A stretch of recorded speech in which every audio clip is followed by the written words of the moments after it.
Very good evening, everyone. My name is Roger Wang, and we are certainly very honored representing the Marketing Institute of Singapore to be the venue sponsor for today's event. Now, today's event is the last, I would say, the series of the 101 lecture series that is organized by the Middle East Institute from NUS and co-organized with the Singapore Universities of Social Science and the Singapore Universities of Social Science doctorate community. I hope I get it right.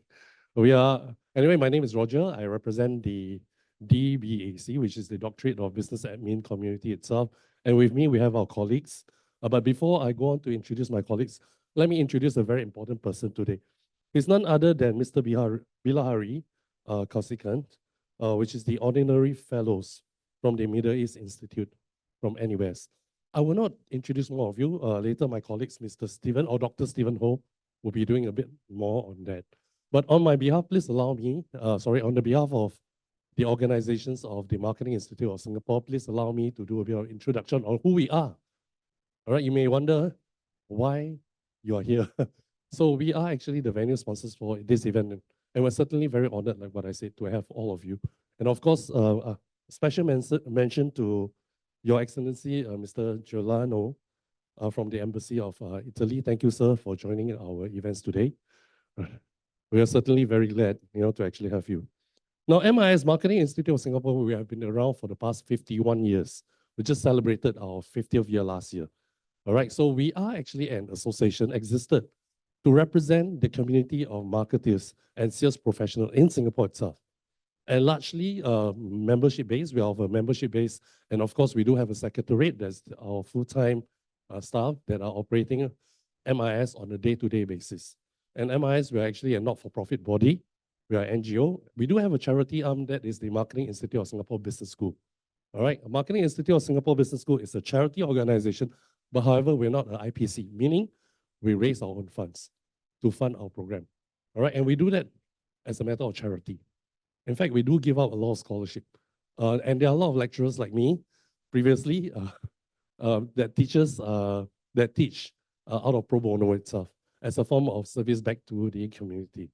So if you want to find out more about us, I will not take up a lot of time from today's lecture. So, you want to find out more about us, just approach one of our staff. I hope you can actually join us for more of our events, because we do have a lot of events. And today, like what I said, we are certainly very honored to partner as a venue sponsor to the Middle East Institute. All right, so without further ado, let me welcome Dr. Stephen Ho, my colleagues from the DBAC. A round of applause for Dr. Stephen Ho. First and foremost, I'm here representing Professor Amy Wong, who has taken ill. She sends her apologies. Mr. Bilahari Kausikan, Honorary Fellow, Middle East Institute and US. Your Excellency Giuliano Cola, Deputy Commissioner, Embassy of Italy. Members of the SUSS DBAC community, ladies and gentlemen, esteemed guests, colleagues, and students. A very good evening. So this speech was prepared by Professor Amy Wong, and I'll take this opportunity to share her speech with you. Thank you for joining us for the final session of this illuminating lecture series on navigating the new Middle Eastern landscape. It is indeed an honor to address you as we kick off the last and finale session of what has been a very transformative journey of insightful sessions. This series, jointly hosted by the SUSS, Singapore University of Social Sciences, DBA, alumni and graduate student community, the SUSS School of Business, and the NUS Middle East Institute, has provided us with a platform to explore and engage with some of the most complex and dynamic changes taking place across the Middle East today. Over the past 2 months, we have had the privilege of hearing from distinguished guests, speakers who have offered their expertise on a wide range of topics, from the reformation of the Gulf states to the energy sector's evolving role in the global economy.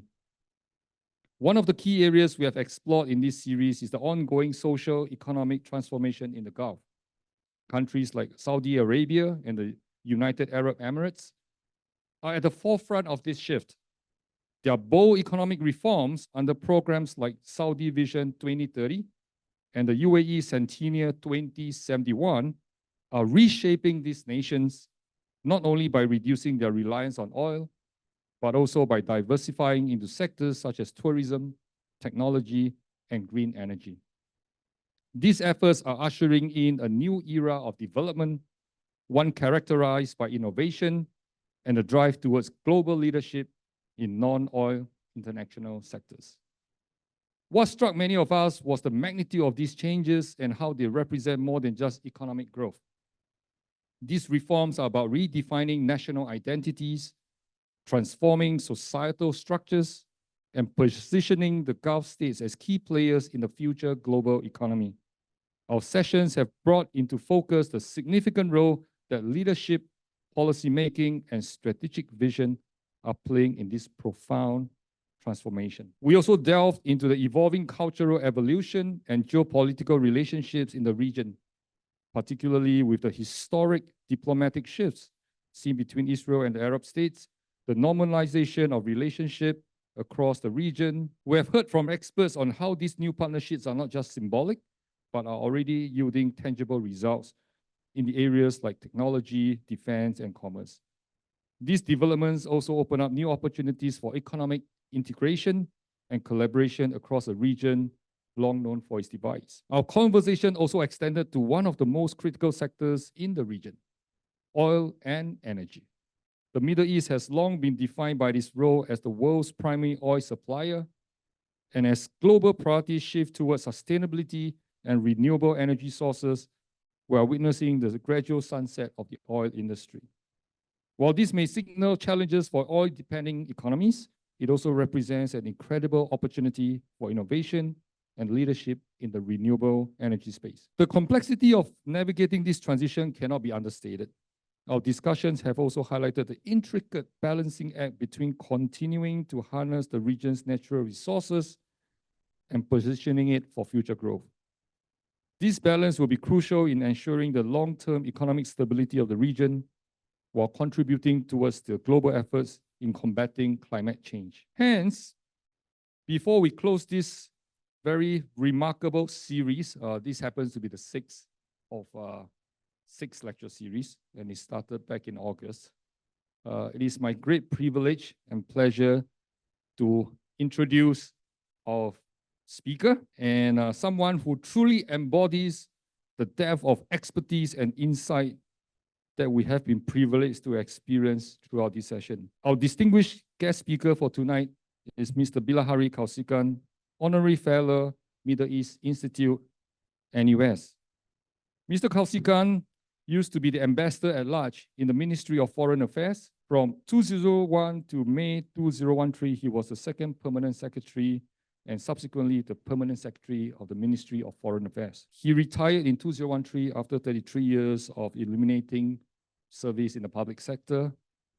He has held a variety of appointments in the MFA, including Director for Southeast Asia, Director for East Asia, and the Pacific, and Deputy Secretary for Southeast Asia. He was also the permanent representative to the United Nations in New York from 1995 to 1998, and was ambassador to the Russian Federation in 1994 to 1995. He has been awarded the Public Administration Medal Gold and the Meritorious Service Award by the Singapore government. He was educated at Raffles Institution, the University of Singapore, and Columbia University in New York. Tonight, Mr. Kausikan will be addressing the mirage of stability in the Middle East, which ties together the themes we have explored throughout this series, from economic reform and cultural, geopolitical realignments to energy transition and the pursuit of stability. Insights from Mr. Kausikan's talk will not only deepen our understanding, but also provide us with a forward-looking perspective on the challenges and opportunities that lie ahead of us, especially as we navigate the new Middle Eastern landscape. Without further ado, please join me in welcoming Mr. Bilahari Kausikan.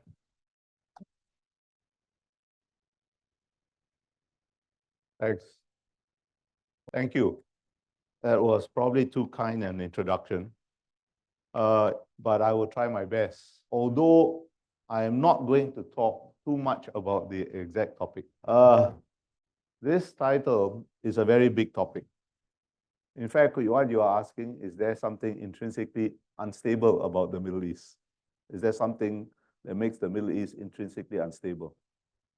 And it's a very big question, but I'm going to give you a very brief answer to that big question before narrowing down the scope of the question to something more manageable. Because if I try to answer the big question, it will take more than 6 lectures, believe me. Anyway, my very brief answer to the big question is yes, I at least think there's something intrinsically unstable about the Middle East. And the root cause of that is that with 3.5 exceptions, most of the polities of the Middle East are not viable states. They are not natural states. They are not internally coherent states. They are either failed states or failing states or very fragile states. That is why the efforts of the Gulf countries to reform not merely their economies, but their societies is so very important, not just for the future of the Middle East, but I think for the future of Muslim communities throughout the world. Whether they succeed or whether they fail, it will have a profound impact. But of course, we must hope that they will succeed. The 3.5 exceptions to this, 3 of them are not Arab states. The half exception is Egypt. It is a viable state with an ancient history, although the continuity between ancient Egypt and modern Egypt is perhaps not as smooth as Egyptians like to pretend sometimes.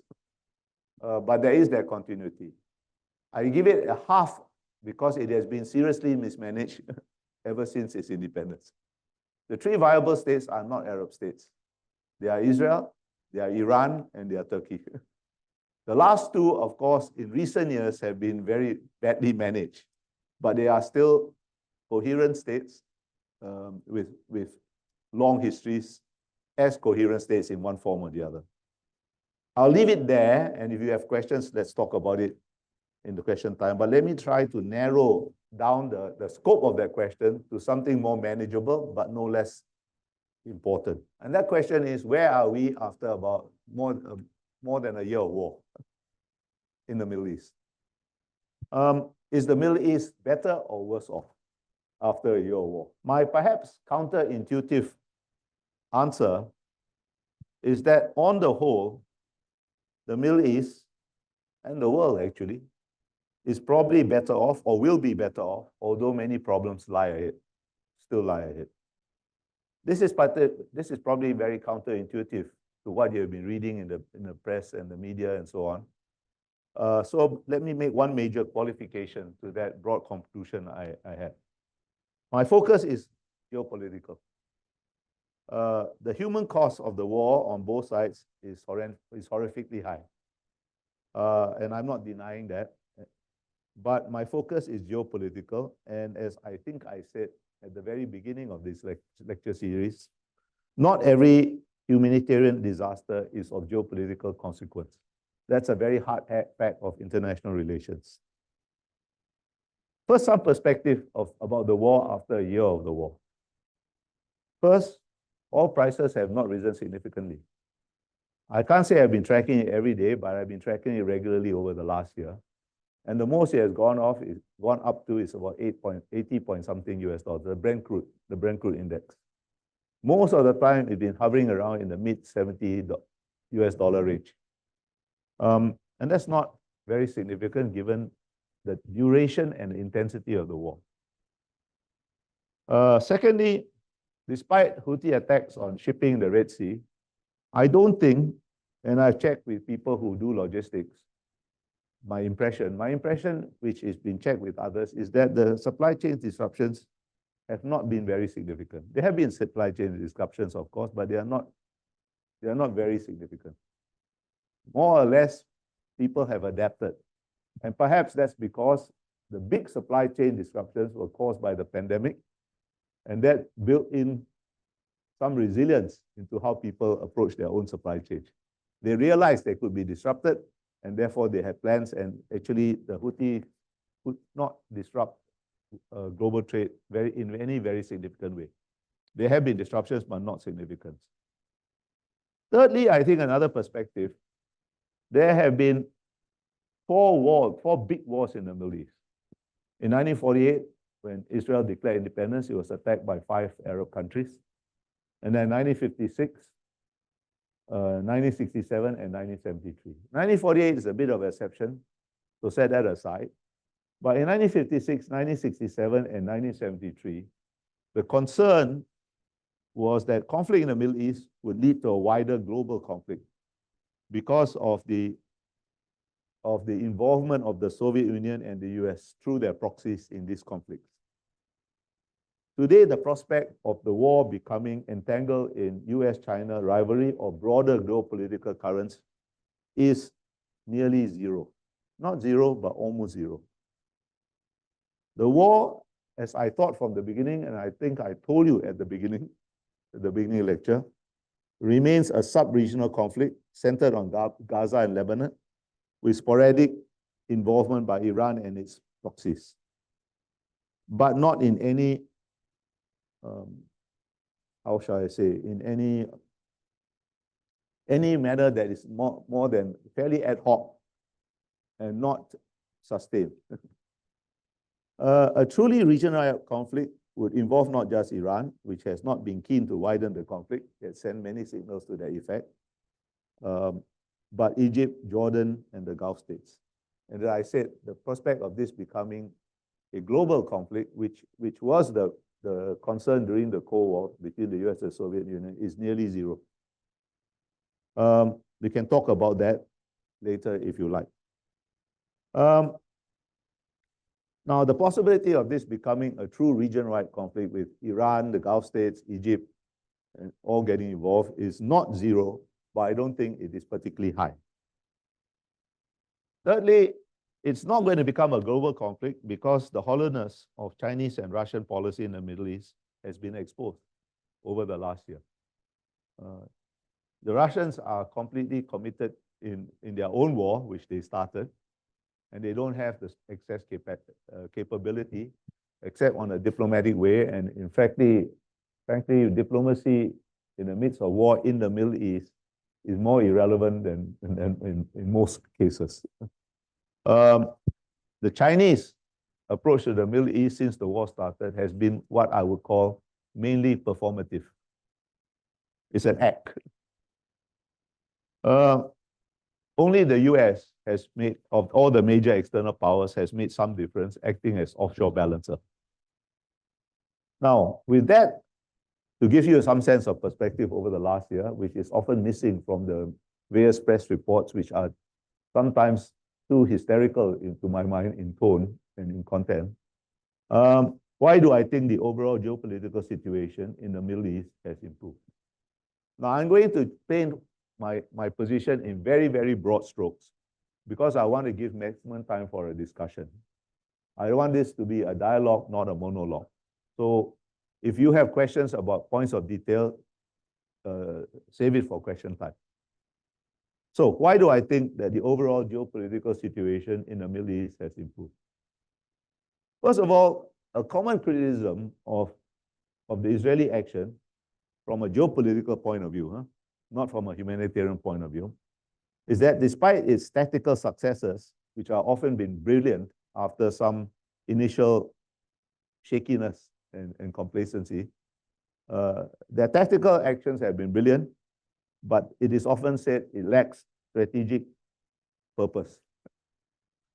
Now, I think this is only partially valid. And much depends on what you consider strategic purpose, how you define strategic purpose. Hamas is practically destroyed as a coherent organization. It is still dangerous, but it is dangerous in a very degraded way. It can launch sporadic, ad hoc kind of attacks. Its command, but not any kind of coherent, coordinated attack anymore. Its command structure is almost completely destroyed. Its military capabilities have been seriously degraded, both in terms of the commanders and in terms of material. Hezbollah is well on the way to meeting the same fate. Its command structure has been destroyed. Recently, the Israeli defense minister estimated that about 80% of its missile capability has been destroyed. Now, you may believe that or not, but even if you believe it, 20% of about 120 rockets is still quite serious, a serious amount. But I think that will be destroyed too, because Hezbollah has not been able to respond in any coherent way, because its command structure, its communication structure has been destroyed. And I think this will go on until it meets the fate of Hamas. The big problem Hezbollah poses are not its most sophisticated weapons, which are the ballistic missiles and the medium and long-range missiles. It is drones, which the Israelis have some difficulty in coping with, because they are low-tech, right? Their Iron Dome and the other kinds of missile defenses have not proved very effective against the drone. But even then, the damage in terms of damage to property, damage to Israel's military capability, and casualties as inflicted is minimal. It's not a significant factor. And this will go on. It may be that that Hezbollah is reserving the last 20% or so of the missiles it has. And it's 20% of what was estimated to be something between 120 and 150,000 missiles. So 20% is not minor. Remember that. But anyway, it is well on the way being degraded. Now, this is a very significant strategic change in the Middle East, because Hezbollah and Hamas were part of Iran's forward defense. Hezbollah was a gun pointed at Israel's head, because Iran's own defense capabilities, basically most of it dates from the 1970s. It's obsolete. How well they work, nobody knows. But Hezbollah in particular, to a smaller degree Hamas, and to an even smaller degree the Houthis, these were the outer ring of defense, and they were guns pointed at Israel's head. 2 out of those 3 guns have been destroyed. And that leaves Iran without any deterrence capability. Even Iran's missile capabilities, ballistic missile capability, its cruise missile capability and things, they have launched something like 500 missiles at Israel. What is the total amount of damage those 500 missiles have caused? 2 Israeli women slightly injured, 1 Bedouin girl seriously injured, but as far as I know, still alive. 1 Palestinian man on the West Bank killed, and an Israeli airfield slightly damaged, which has been repaired. And Israel has demonstrated the capability to take out all the most sophisticated air defenses around some of its critical infrastructure. Now, it's not just that the gun was removed from Israel's head. That gun was as much pointed at the head of the Gulf Arab monarchies, right? And that has also been removed. And Iran itself, its defense capabilities have been exposed, as I said, as follows. That's a huge strategic shift in the Middle East. What the implications are of that strategic shift, we will play out over some time, right? But it is a major shift in the Middle Eastern strategic geopolitical equation. What does this mean is that Israel has restored deterrence, which it lost on 7 October. And this was an existential question for Israel. It hasn't completely restored deterrence vis-a-vis Hezbollah, but this is going to go on. Hamas is a matter of hunting down individual people, hunting down small units, destroying them. I was in Israel about a month ago. I went to the border with Gaza. It's pretty quiet now. It wasn't at the beginning of the war, but it's pretty quiet now, because the threat has been largely neutralized. That's why they have shifted focus to the West Bank, where the Iranians are trying to supply weapons to the jihadist elements on the West Bank, and to the northern front. Now, it's a valid question to ask whether the human cost of Israeli restoring deterrence is worth it. But it's a question you will ask only if you are not Israeli. Because to the Israelis, this is an existential issue. This is actually I found, a popular war in Israel. It's not an unpopular war. I'm not saying people are out on the street waving flags and cheering the soldiers on, but there is a sense of stoic resolve. Reservists are getting tired because their cycles are getting thin. And of course, Israelis being Israelis, everybody has 5 opinions about how the war should be fought. But I didn't hear anybody saying the war should not be fought. There is some demonstrations, some criticism about whether or not enough has been done to release the hostages. But to be frank and to be very hard-headed about it, if you are fighting an existential war, you can't really be bothered too much. You cannot let the fate of 240 individuals drive your strategy. That is at best a second-order consideration.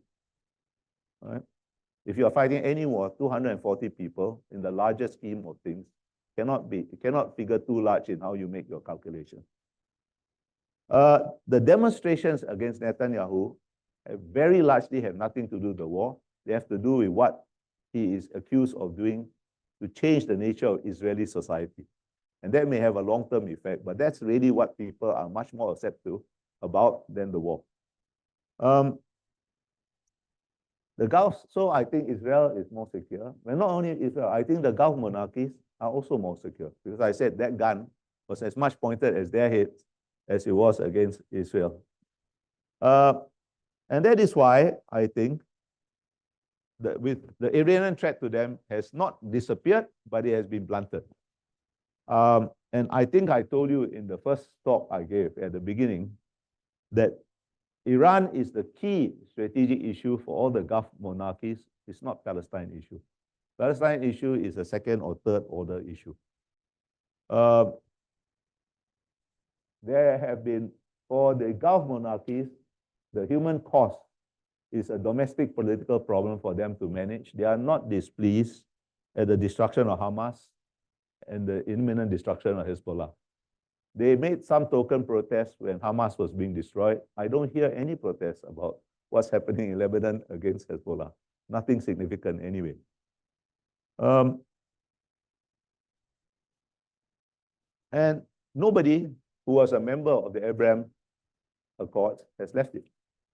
Still, the Abraham Accords is essentially an American-sponsored anti-Iranian alliance in which Israel provides the military heft and the Arab states provide legitimacy to Israel. That's the deal, basically, on which the Abraham Accords. And the military heft has certainly been proven. I'll come back to this point because it's not all rosy. Huh? And I think the destruction of Hamas and the ongoing destruction of Hezbollah is not merely in the interest of Israel and the Gulf Arab monarchies, but in the interest of the whole world. First of all, these are terrorist organizations, and they have launched attacks in all around the world. For example, Hezbollah has not so long ago, tried to assassinate the Israeli ambassador in Bangkok. Right? One part of Hezbollah, anyway. And one part of the Iranian Al-Quds force. The only people who have something, who probably are dismayed at this, are those countries that are irredeemably anti-Western.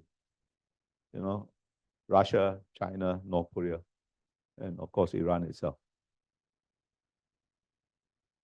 Now, I earlier said that the question of whether Israel has an overall strategic purpose is a partially valid question. I say there is a strategic purpose, and I just described it. Right? It has changed, at least for now, the balance of power, the strategic calculus of the Middle East. But it is not totally invalid to ask that question. And what are the downsides? First, while the strategic shifts do offer new opportunities, just like, for example, the strategic shift after the 1973 war led to the Madrid process, led to the Oslo Accords. It does create new opportunities for a new approach to the Palestinian issue. However, unfortunately, I do not think the opportunities will be taken. I think and that's the reason for that is the internal situation in Israel. I think we underestimate, and even I was in the US recently too, Americans underestimate the extent to which 7 October was traumatic to Israeli society and has shifted the entire political spectrum rightwards. What was the left and the center, and in Israel, left and center are defined in relation to the Palestinian issue and whether there should be a two-state solution or not. That is the basic definition. People that were to the left in that way and on the center in that way have all shifted right. In fact, to talk about two states, to utter the phrase two state, is a bad word in Israel these days. I don't think this will remain forever, but it will remain for the foreseeable future. The basic attitude, the most accommodating attitude when I talk to people about it is that, yes, you're right, but let's finish this off first. And then we can think about it later. And I can't say I personally cannot blame them. So I don't think if there are opportunities, they will be taken, not for the foreseeable future. In this respect, I think the 7th October attack was a strategic blunder by Hamas, by Sinwar, because it has made even the aspiration for a Palestinian state recede even further into the future. Of course, we have to keep the idea alive because that idea gives some hope for some measure of stability in the future, but not for the foreseeable future. The foreseeable future, if there is going to be stability, is going to be on the restoration of deterrence in that region. Deterrence at the macro level provided by the US as an offshore balancer, and at the micro level by Israel. Second downside, I think, is that Jordan is in an extremely precarious situation. Jordan is a fragile state, but it is a geopolitically an extremely important state. Without Jordan as a reasonably coherent entity, you can't even think of keeping a two-state solution alive, even as an aspiration. And it will completely impose grievous dilemmas, not just to Israel, but to Egypt. And Egypt is the largest country in the Middle East. And, if Egypt is destabilized, it doesn't bear thinking about. So we need to support Jordan. I think Jordan deserves much, not because of out of charity, out of self-interest, much more support from the world than it has received so far. It's received quite a lot of support. That's not the case. But I think it needs much more. It is in a precarious situation. And the third downside, as I said, the hollowness of the Iranian military capability has been exposed for everybody to see, including Iranians, right? And now, if I was an Iranian general, I'll be thinking long and hard about this. I said, I gave them the best shot.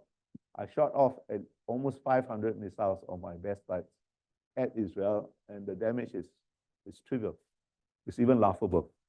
So I'll be thinking long and hard about this, and I fear they will come to the conclusion, which is the only logical conclusion, that I need an independent nuclear deterrent. I need a nuclear deterrent.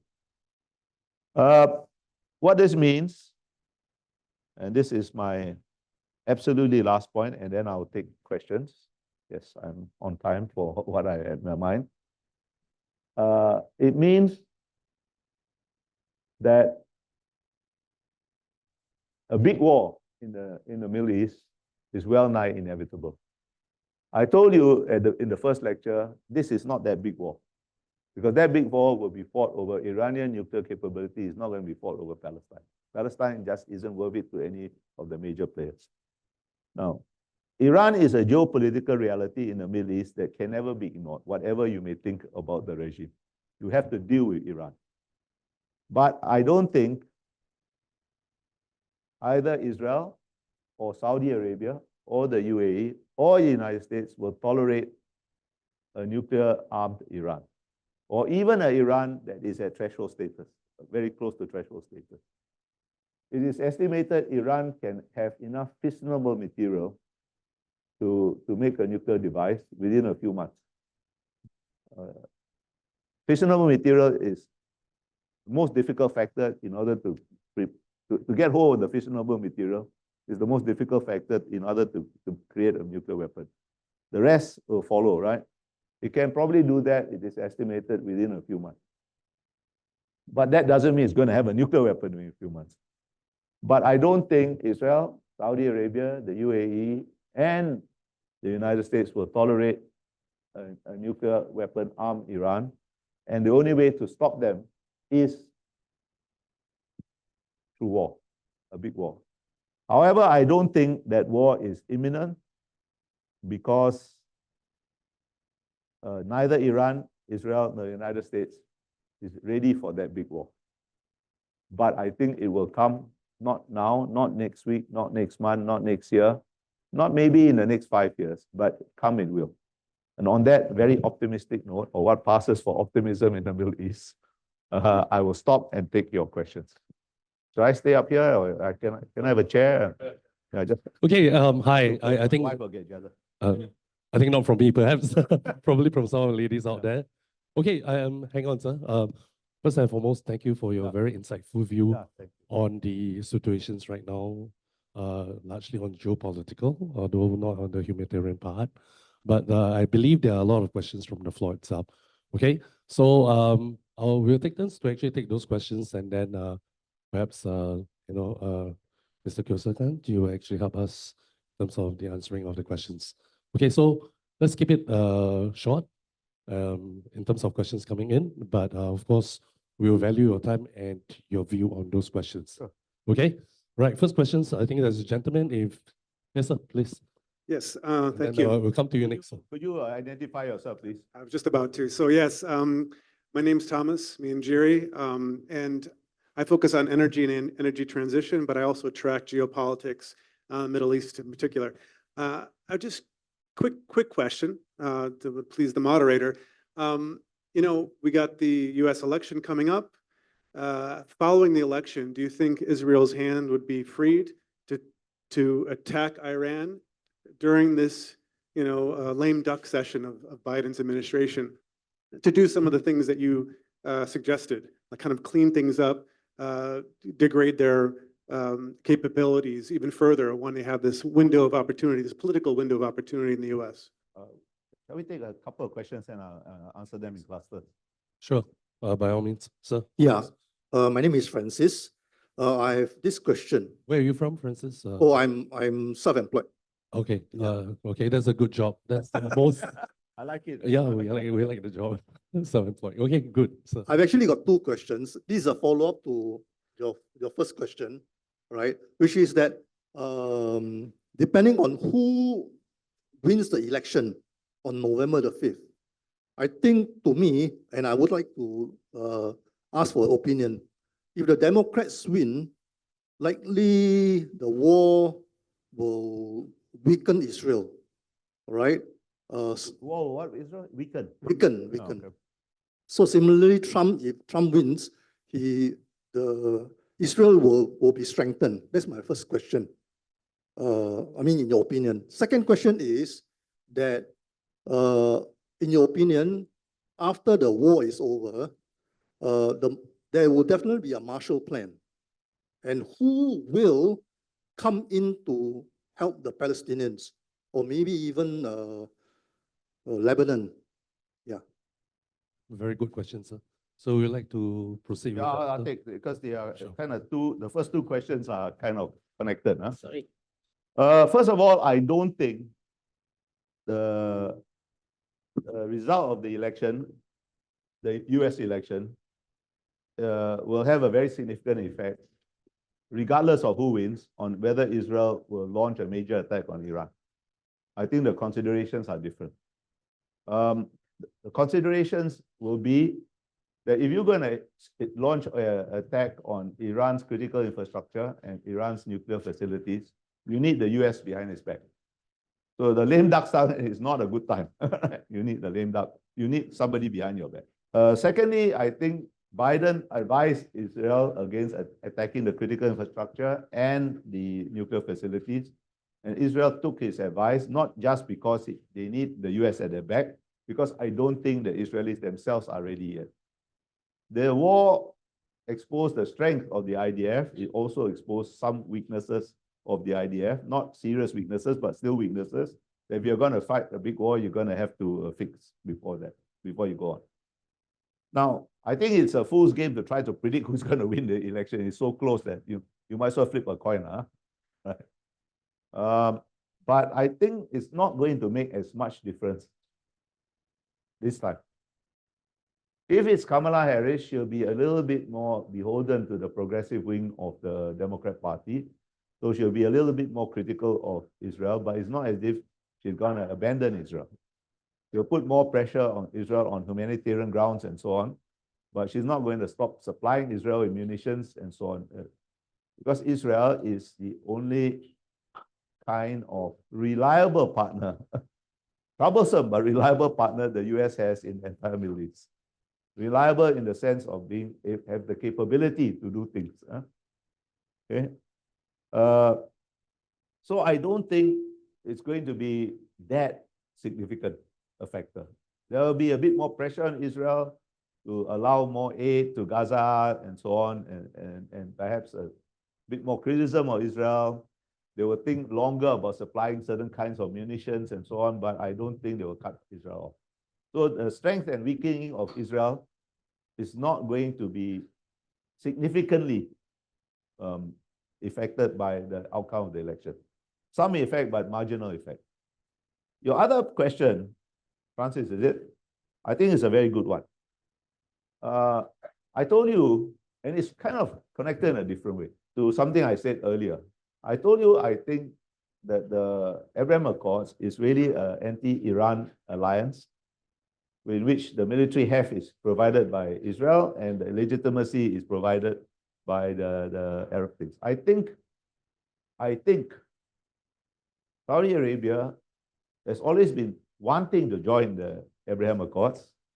And I think in substantive terms, its desire to join the Abraham Accords has probably been enhanced because it's proved that Israel has proved to be a very effective military instrument. And I told the Israelis this, but I said that Saudis need a Palestinian fig leaf to allow them the political cover to join. And that fig leaf can be a kind of Marshall Plan to rebuild Gaza. And I think the Saudis will be prepared to fund it with the help of UAE and others, other people we asked to chip in. I think it can be. Unfortunately, I don't think the time is right for anybody to suggest this because the war isn't quite over yet.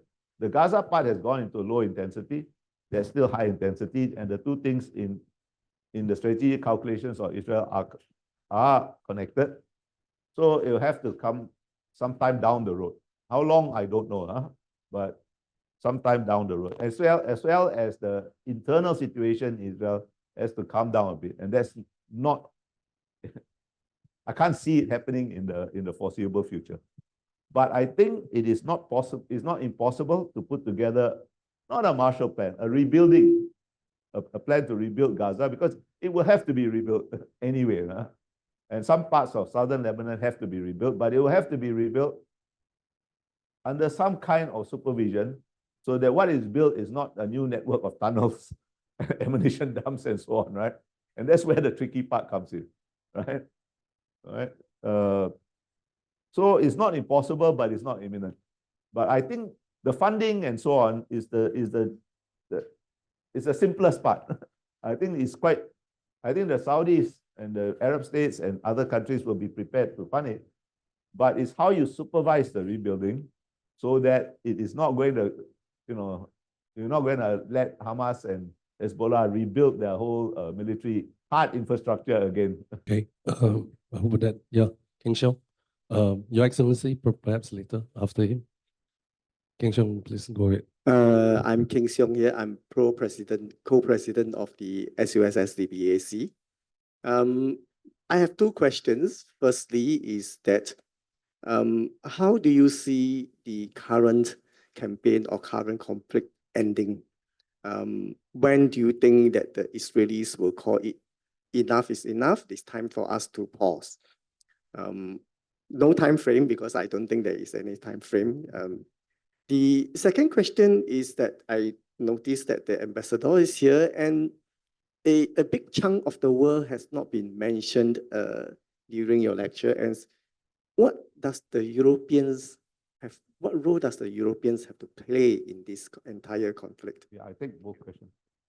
Good evening. What I would like to ask, and it connects with this question, in your opinion, given the current political establishment in Iran, is there still a space for an agreement, kind of common grounds could be found? And I want to ask too, in your opinion, which role could Europe play on this particular subject? Space in Iran for agreement. Did you say? No, I mean, an agreement between Iran and the West and the US, and to, let's say, cool down the whole situation. You're talking about the nuclear issue specifically or more generally? Okay, got it. Okay, let me take these two questions or three questions. First, I think how it ends. It ends when the Israeli, I told you, for them, this is an existential issue. So it will end when they realize, when they think that the deterrence has been restored enough that they can take a risk. I don't think we are near that yet. We are fairly close to that in Hamas, but it will go down to, it's already in a low intensity there. It's shifted to the West Bank. To them, this is the same thing, because what they say is that Hamas being destroyed as a coherent organization, the supply of weapons is shifted to the West Bank. That's why they're going after the West Bank in a big way. That's one factor, right? And Hezbollah, I think it's well on the way to being degraded as a coherent organization, but not quite there yet, right? Whether you believe the Israeli defense minister that they destroy 80% of the missile capability, that 20% is still quite a lot, given that the large absolute numbers. And if I was Israeli, I wouldn't take a risk, right? So that's one factor.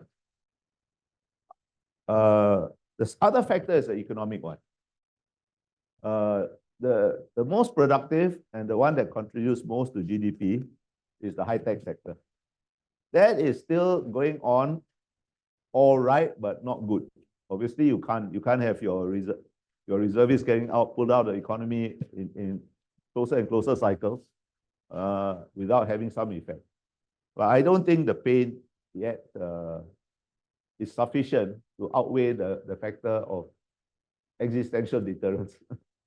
Now that I cannot give you a time frame. I think rather than thinking of an end, it's probably better to think of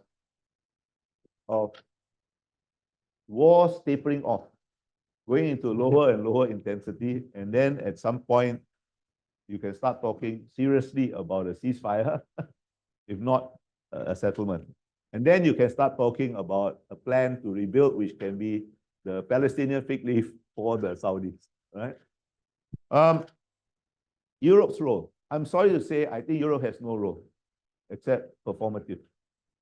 Because I don't think Europe know how much disillusionment there is in Israel with Europe. They'll be polite to you, of course, but they don't trust you at all. Right? So you have a role there because 2 European countries are permanent members of the Security Council, and at some point you will have to bring them in. But frankly, any substantive role, I don't believe Israel will allow you to have any substantive role because they don't trust you. Simple as that. They don't trust the EU as the EU, and they don't trust France in particular, with Macron saying all kinds of things. Mind you, many Europeans don't trust Macron either. So it's rather than thinking of a role for Europe, you might want to think of a role for particular European countries. I think the level of distrust is there, but it's not even across 27 countries. Right? So we'll have to wait and see. Anyway, it's too early. Is there space for Europe to play a role with Iran? That is one of the reasons why they don't trust you. The very fact that that idea is in the European consciousness means that there is a certain reservation in the way Israel looks at Europe, right? JCPOA, I don't think so, in any form, right? I don't personally think that original JCPOA was such a big deal anyway, right? The best you could say about it was better than nothing, right? It bought a little bit of time, right? But that's water under the bridge. As I said, there probably is, and I'm guessing here, some measure of internal debate in Iran about its military capabilities and what place the nuclear dimension to play in those military capabilities, right? So until that is settled, there is really very little room. Of course, the Iranians would like to engage Europe, engage the West, to buy time. Don't forget, I always find it very misleading when we talk, not just vis-a-vis Iran, vis-a-vis any authoritarian system of hardliners and reformers. Because don't forget that, and the archetypical case of this is actually China as well as Iran.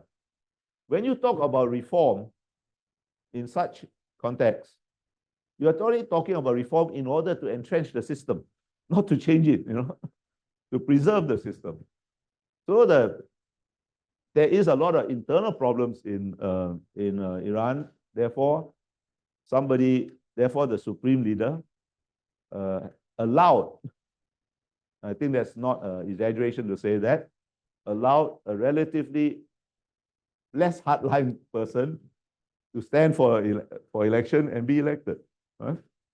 But that's a very different thing to say that they really want to engage the West. They want to engage the West to get some relief from the sanctions, which is not stopping them pursuing the nuclear capability, but certainly hurting society as a whole. And there's a lot of social unrest or unease in Iran. And they know it, and they want to stabilize that. So there may be a role that way, but that role, in a way, to my mind, precludes a substantive role on the substance of the issues, because that's precisely why Israel doesn't trust Europe. Okay, any questions from the floor? Sir, can we have a mic for Amin?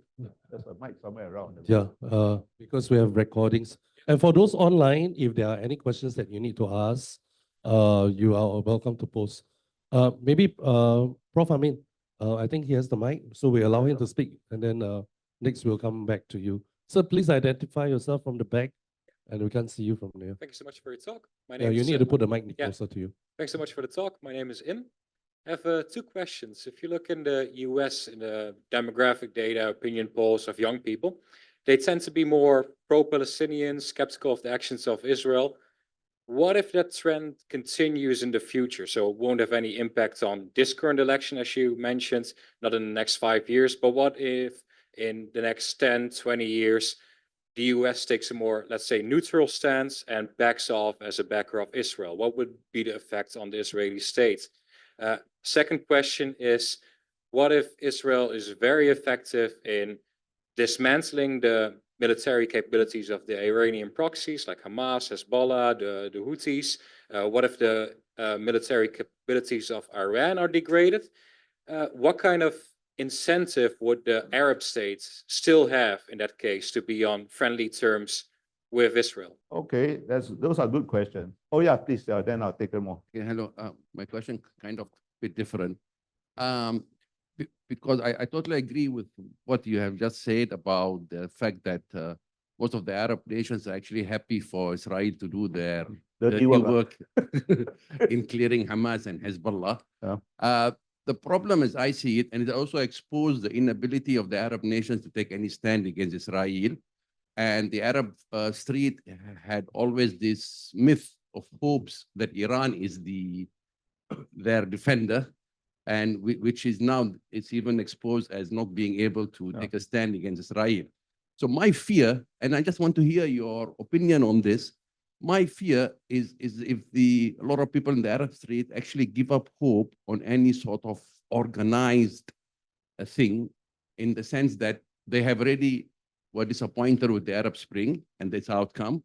And now they see the Israeli taking a position, a very strong position against Palestinians and Hezbollah, and nobody standing up.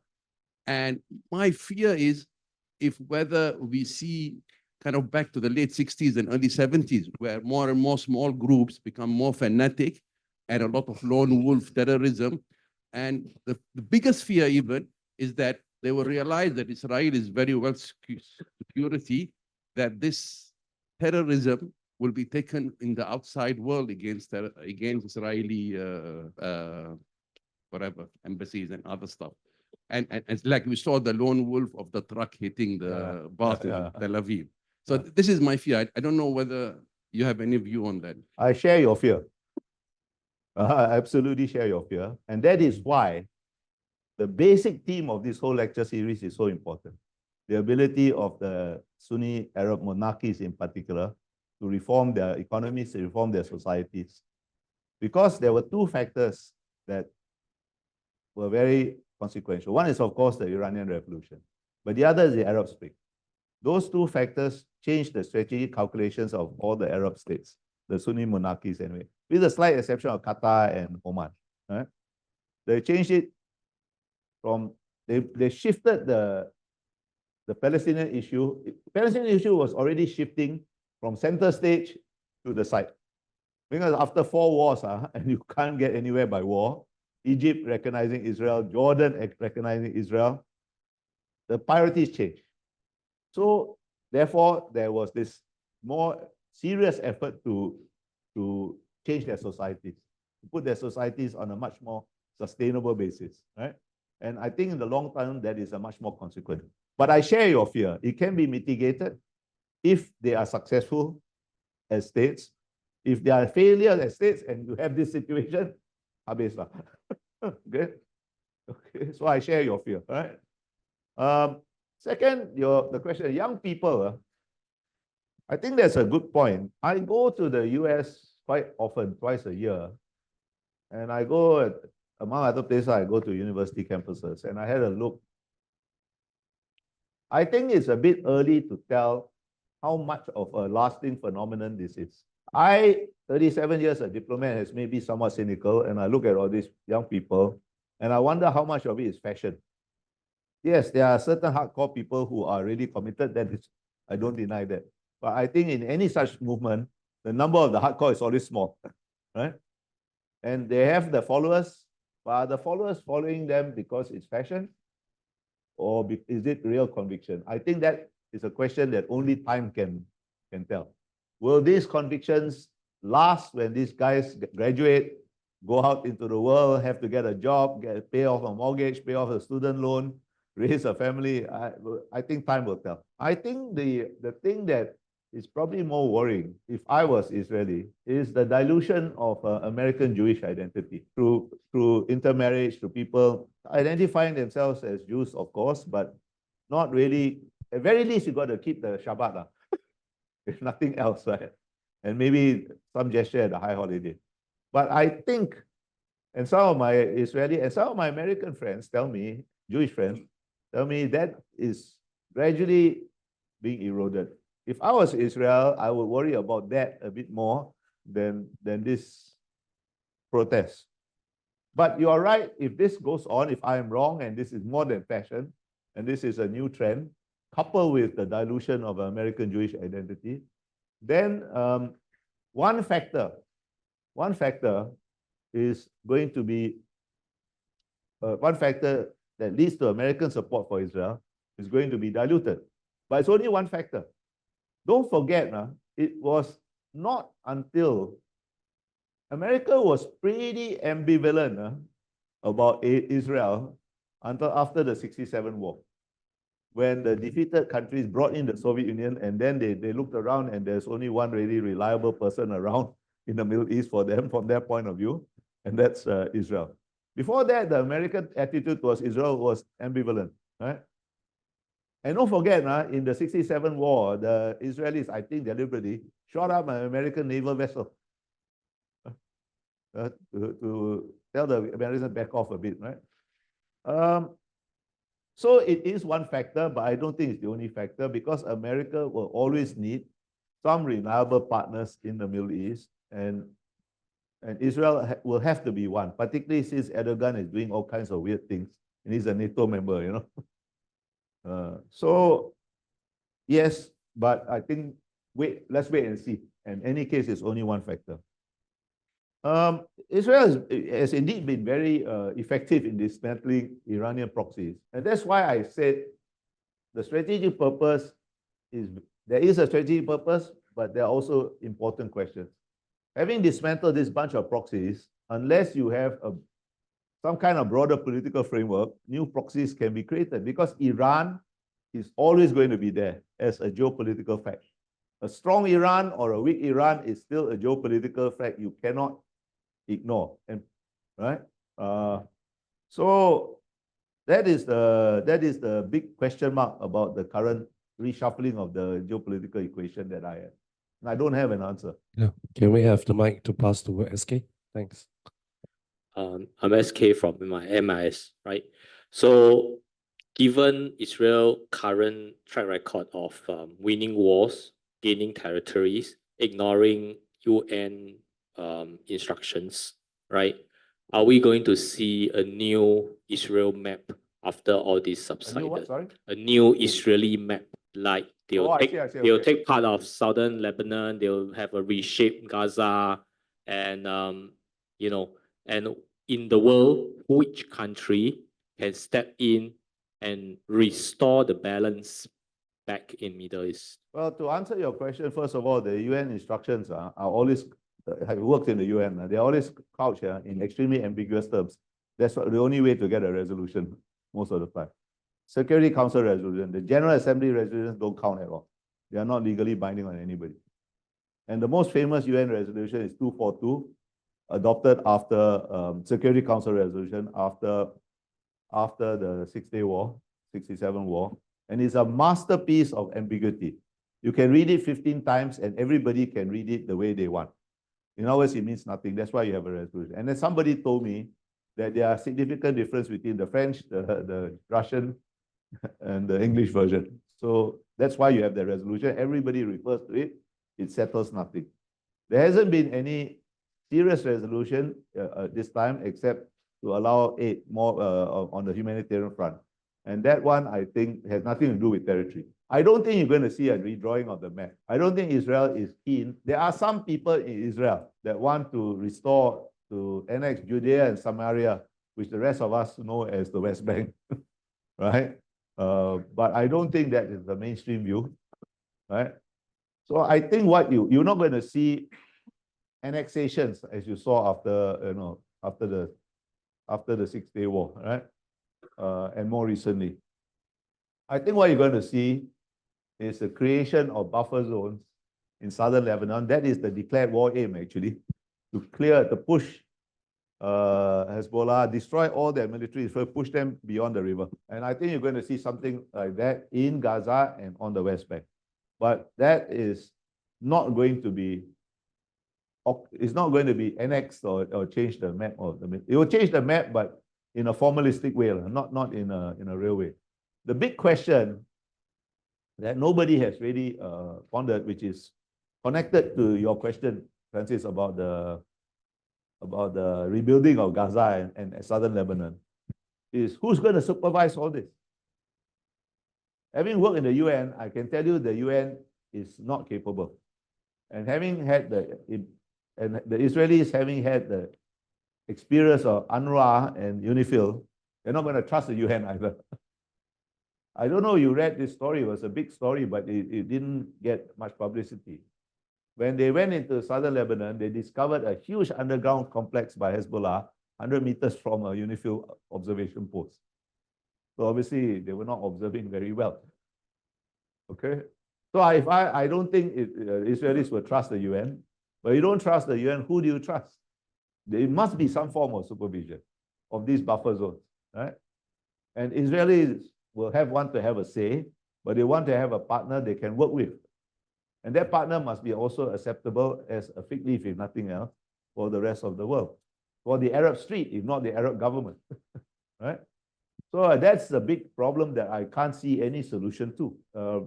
If you work in the UN, you get a very realistic view of the UN, and there are things that only the UN can do, and it does quite well.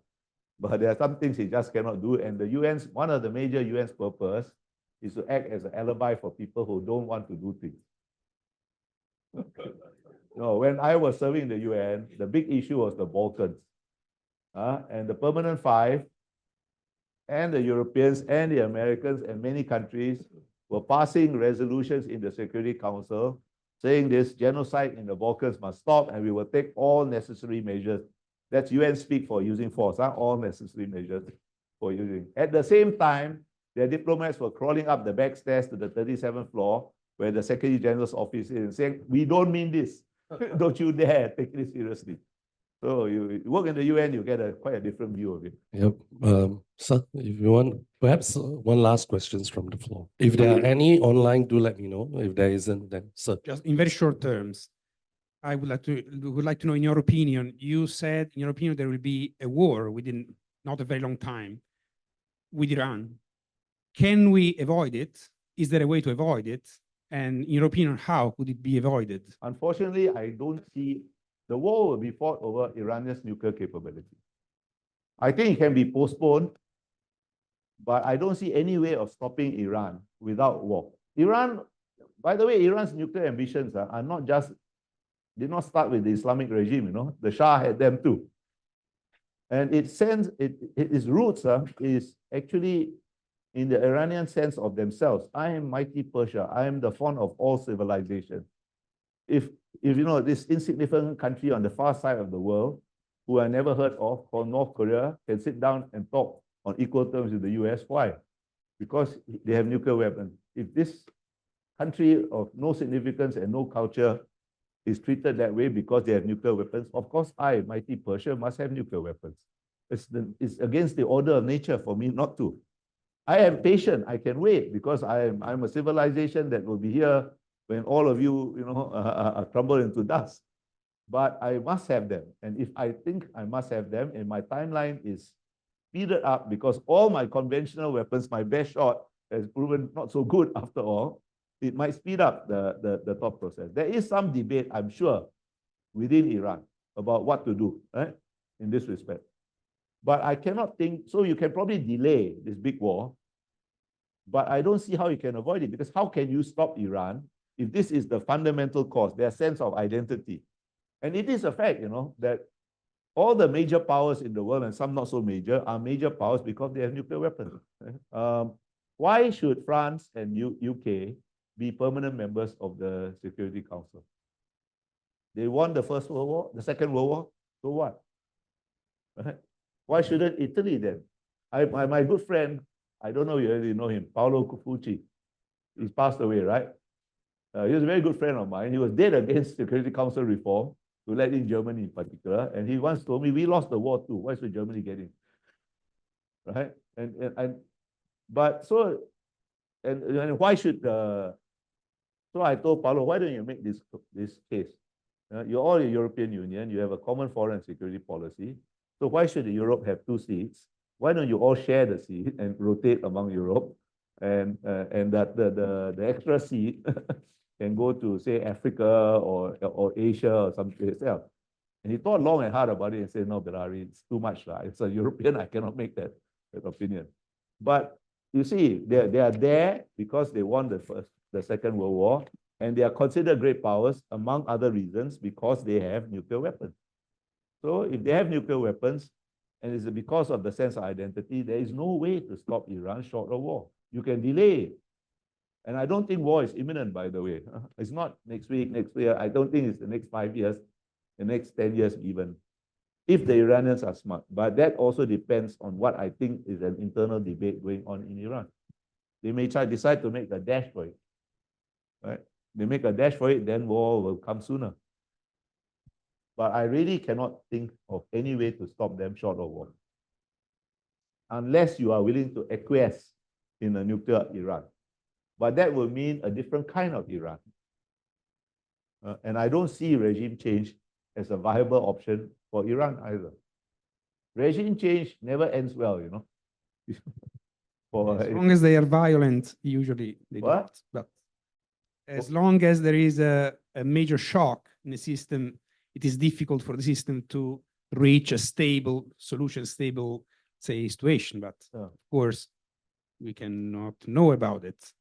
I don't think, I think actually Iranian regime, to my mind, is quite resilient. Yeah, I think it's for quite sure it resilient. is. So Because they people who have a talk very about- strong also Yeah. militia forces. So beyond, I don't know, the Air Force, which is non-existent, No, the Air Force they is have- like 1970s. they have 20 F-14s, which have not been upgraded, and they're still date back to from the Shah period, and a few Phantoms and a few F-5, but of course, That's why they if are I no was- match. That's why if I was an Iranian, I had ballistic missiles. I thought they were pretty good, right? And they turned out to be not so good. If I was an Iranian general, I would really think seriously about how I can speed up getting a nuclear option for my own deterrence. The kind of forward defense shield that was provided by Hezbollah and Hamas, Houthi, two sections of that have been seriously degraded. So I don't have that anymore. The gun I thought that I pointed at Israel and pointed at the Arab monarchies is proven to be a dud or destroyed. So if I'm an Iranian general, I would argue strongly, I must have a nuclear deterrent. Not just because I'm great Iran, but primarily because I'm great Iran, but also for my own self-defense. Now I cannot defend myself. It's proven. I cannot deter by conventional means. So how do you deter? By nuclear means. And if they go that route, there will be a war. Because how else to stop them? Maybe there will be, I don't know. I'm thinking, I was asking if there is anything which may convince Iran to defuse this kind of threat, which could be acceptable for Iran. I don't think so. I don't think so because the nuclear ambition was from the Shah's time, Yeah. because it arises from their sense of greatness. Right? The font of all civilization is Iraq. That's what they think. Sincerely. They do sincerely think that. A Shah with nuclear weapons might be marginally more acceptable than an Islamist regime, particularly one that has a very messianic view of the world. Right? I'm afraid the genie is out of the bottle, actually, because I don't see any possibility of regime change in Iran. And Mohammed bin Salman has said, if Iran goes nuclear, I will not be far behind. And I believe the Saudis have already got an option on the nuclear weapons because I think they finance the Pakistani program. So, Professor Khan, the old times. So, Huh? so you were a Professor Khan in Pakistan who developed Yeah. all the systems. And but who paid it? Yeah. No, Professor Khan was the brain. yes, yes. The Saudi was the financier. Okay, I think we have really extended. Okay, I'll take just one last question from the floor and we'll call it a day. How's it? Otherwise, we can always call for another series, sir. No. If there are more questions from the floor, perhaps from the public itself. So yes, please, ma'am, please identify yourself and where you're from. Thank you so much. My name is Gadan. I'm from NTU RSIS. I would like just to ask Ambassador Bilhari about the future. Would you please elaborate more on the future of Gaza in light of the calls for by the Israeli side to for reconstruction of settlements in Gaza by the far right party in Israel? I think much will depend on the direction of Israeli politics. I think Netanyahu's toleration of these calls is because he needs to keep his coalition together. I don't think there's much appetite or eagerness for the reoccupation of Gaza.